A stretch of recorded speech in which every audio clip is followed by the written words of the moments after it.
Will he get more reps this week, you think, or you think it'll be about the same number? I'm anticipating he'll get more, yes. Any update just on the status of Brandon Wiles and how he's coming along? He's coming along good. I talked with the trainer. He said that he's already started doing some motioning exercises and things of that sort. So hopefully we'll still have him back here in 2 or 3 weeks. Everett, 5 games into the season, I don't know that anybody thought Mike was going to be, leading the SEC in rushing. But what in this past 5 weeks, how has he gotten better? How have you seen him get better from that North Carolina game to now?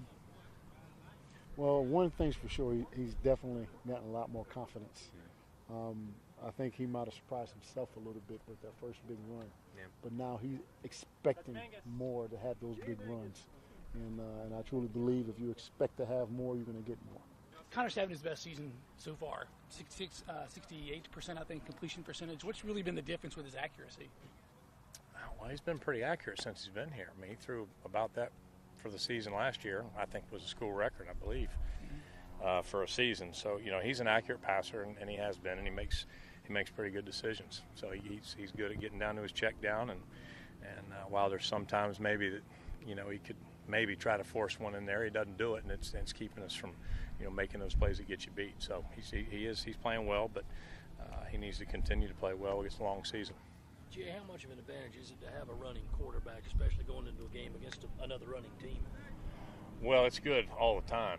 I mean, you see those third down play. I mean, that's the thing that gets kind of lost. Everybody talks about pass percentage and this and that, but the other night, prime example of it was 3rd and 9, and we've got a play on that has no chance, and he scrambles out and goes and gets right by the first down marker and runs over a guy and gets first down. I mean, those are the third down conversions that move the chains with your feet is a disheartening deal for a defensive coordinator. So having that ability is when you can throw deep ball, and then you can throw some completions and you can use your feet. It's pretty good. So it's an important thing, and it really helps us move the chains in our third down percentage with his feet.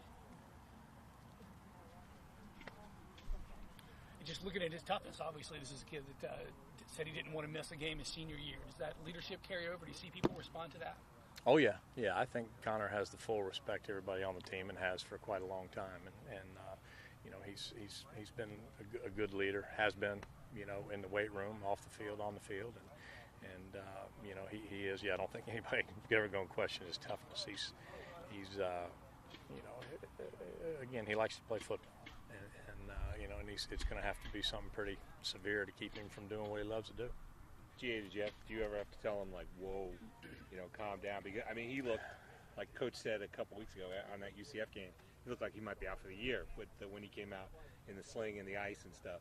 Do you have to kind of double-check that he's doing the best thing for him? Yeah, well, sure. I mean, we always do. And anytime you get any kind of injury, I mean, it's our job and the trainer's job to always, get together and make sure that it's a situation. It's happened to him before, and I go way back with him, known him a long time, and it's it was one of those deals that it kind of popped back in or whatever, and it's a tolerance thing, and he's got a high tolerance, and he's got all of his movement, made all the throws, and didn't miss a practice. So, that's you'd love to have 105 guys that would do that all the time and have that kind of tolerance. He's got a little throwback in him, that's for sure. Do you work with Farrow at all, lining up in the Wildcat at all? Like what he has to do as quarterback? Yeah, we all kind of do, depending on where he's at the time of practice. But he's got a little bit of things in there, but we make adjustments with Bruce or whoever's back there. But yeah, we discuss a little bit everything that they need to know. It's try to keep it pretty simple with those guys, obviously. And as a former quarterback, and obviously you can throw the ball a little bit, fairly. Oh yeah, you got a lot of guys that can throw these days. You got players that are, that's what they're doing. They're back there playing, a lot of dual threat guys, and they at least have the ability to throw the football. And so, it's always fun to mess around with those kind of guys. It's easy to get on the board and kind of do some things with them.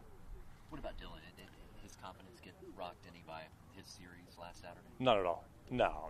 Dylan's fine. Dylan's practiced well this week, and he's ready to go when called. So, all those plays the other night, there was a couple times when, he got hung out to dry a little bit, made a beautiful throw to Buster, and it just, didn't work out on that one drive. But Dylan's fine. Dylan's got himself ready to play, and always does. That's why I like Dylan a lot. He's always got himself ready to play.